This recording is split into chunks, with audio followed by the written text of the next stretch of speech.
باپ نے گھر آ کر بیٹے کو دیکھا کہ بیٹا کسی کیس کی تیاری کر رہا تھا۔ باپ تھوڑا سا تنہائی میں چلا گیا اور سوچنے لگا کہ میں نے اپنے بیٹے کو ایچیسن کالج میں پڑھایا اور بہت سارے خواب دیکھے، بہت سارے ڈریمز دیکھے، اور اس کے بعد اس اسلامی یونیورسٹی میں لایا، اور اس وقت اسلامی یونیورسٹی فیصل مسجد کے نیچے بیسمنٹ میں تھی۔ اس ماحول کو دیکھ کر پہلے تو اس کا بیٹا بڑا گھبرایا۔ اس نے کہا میں ایچیسن کالج کا اسٹوڈنٹ، اور اتنے اچھے ماحول میں رہا جہاں رائڈنگ ہوتی تھی، جہاں مختلف سپورٹس ہوتی تھیں، اور بہترین یونیفارم کے ساتھ ہم جاتے تھے آتے تھے، تو یہ آپ مجھے کہاں لے آئے ہیں؟ باپ نے اس کو تسلی دی کہ آپ نے شریعہ لا کرنا ہے تو اس لیے آپ کو یہاں ہی پڑھنا پڑے گا۔ بچہ بڑا ڈسہارڈ ہوا، اس کے ذہن میں آیا کہ میں کیا کروں۔ باپ بڑا فلیکسیبل تھا، لچک رکھتا تھا۔ اس نے اپنے بیٹے سے پوچھا آپ کیا چاہتے ہیں؟ بیٹے نے کہا کہ میں انجینئرنگ کر لوں گا یا میڈیکل کر لوں گا اور میں کسی اور جگہ پڑھوں گا۔ باپ نے اس کو اجازت دی کہ جیسے تمہاری خوشی ہے، جیسے تو چاہتا ہے ویسے ہی کرو۔ بیٹا گیا، پراسپیکٹس بھی لایا، اور اس کے بعد پتہ نہیں اس کے اندر کیا سوچ آئی، کہتا ہے نہیں ابو آپ جو کہتے ہیں وہ درست ہو جاتا ہے اور میرے لیے بہتر ہوتا ہے، اس لیے آپ مجھے اسلامی یونیورسٹی میں ہی شریعہ لا کرا دیں۔ اب اس پروسیس میں ٹائم ایڈمیشن کا گزر چکا تھا۔ باپ نے بیٹی کی خواہش کو پورا کرنے کے لیے بھاگا، کچھ لوگوں سے کانٹیکٹ کیا، کوشش کی، تو پتہ چلا کہ اب ایڈمیشن سیلف فنانسنگ پہ ہوگا، اس کو آپ کو یہ کرنا پڑے گا اور یہ پیسے دینے پڑیں گے۔ باپ دل سے چاہتا تھا کہ میرے بیٹی کی خواہش پوری ہو اور جو وہ چاہتا ہے وہ کر لے۔ باپ نے فوراً حامی بھری اور بیٹے نے ایڈمیشن لے لیا۔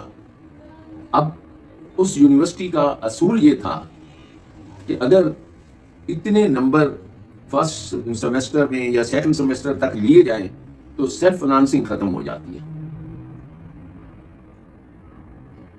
باپ حیران پریشان کہ وہ بچہ جو یونیورسٹی میں آتے ہوئے ڈر رہا تھا، گھبرا رہا تھا، اس ماحول کو دیکھ کر ایڈجسٹ نہیں کرنا چاہتا تھا، وہ بچہ اپنے پہلے سیمسٹر میں بہت اچھے نمبر لیتا ہے، دوسرے میں بھی بہت اچھے لیتا ہے، اور وہ سیلف فنانسنگ کی جو کنڈیشن تھی وہ ختم ہو جاتی ہے۔ بڑی مشکل سے وہ پیمنٹ پہ باپ کر رہا تھا، تو وہ بڑا خوش ہوا کہ میرے بیٹے نے تو ماشاءاللہ میری یہ پرابلم سالو کر دی۔ رزلٹ میں بھی بیٹا بہت اچھا رہا، بلکہ یونیورسٹی کی طرف سے وہ باقاعدہ امریکہ تک گیا ایک کمپٹیشن میں۔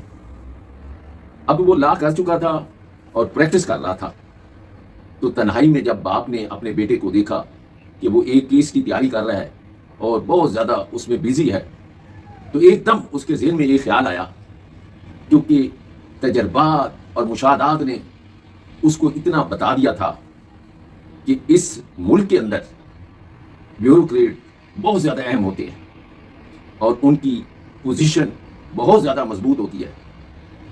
تو اس نے اپنے بیٹے کو یہ کہا کہ پلیز میرے کہنے پہ آپ ایک بار CSS کا امتحان دیں۔ بیٹے نے کہا کہ ٹھیک ہے ابو۔ وہ بیٹا بہت باپ کا اوبیڈینٹ تھا، تو اس نے کہا ٹھیک ہے۔ اس کے بعد جب باپ آلریڈی بہت سارے بچوں کو جو اس کے جاننے والوں کے بچے تھے جنہوں نے CSS کیا تھا ان کو دیکھ چکا تھا کہ وہ ساری مصروفیات کو چھوڑ کر ایک کمرے میں بند ہو جاتے تھے اور 2-3 مہینے کتابوں کو دیکھتے رہتے تھے اور اپنے نالج کو بڑھاتے رہتے تھے اور بہت زیادہ توجہ کے ساتھ، دل جمی کے ساتھ، یکسوئی کے ساتھ پڑھتے تھے۔ لیکن باپ نے دیکھا بیٹا تو کیس جا کے لڑ رہا ہے، کورٹ میں جا رہا ہے، پھر آ رہا ہے، پھر جا رہا ہے، یہ تو ایسے لگتا ہے کہ باپ کی خواہش پوری کرنے کے لیے وہ تیار تو ہو گیا ہے لیکن تیاری نہیں کر رہا۔